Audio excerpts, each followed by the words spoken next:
Hi, it is a great pleasure to come back here and to cover a new topic. Yes, as you know, I am David Chechwa, data scientist. In the upcoming tutorial, we are going to cover the field of MLOps tips and MLOps tool. And we are going to see a lot of tools used daily by MLOps engineer. We are going to beginning by seeing how to deploy an ML Flask app in 3 big cloud provider.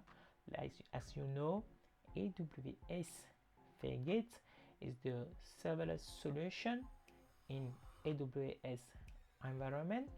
We are going to see another way to deploy our ML web apps built with a Flask. It's a Python library in GCP, and then we are going to see also how we can deploy this web app in the Azure cloud. This will be our first tutorial. In the next coming tutorial, we are going to cover AWS Sagemaker, who is a big tool in the field of machine learning, deep learning. It's a very complete solution. I don't know if you are going there, if you are deep in this solution, because we have a lot of things to do with that solution.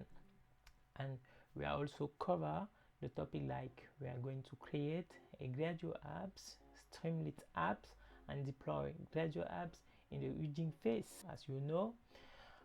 And we are also seeing how we can deploy our Streamlit apps in the render. It's hosting website solution.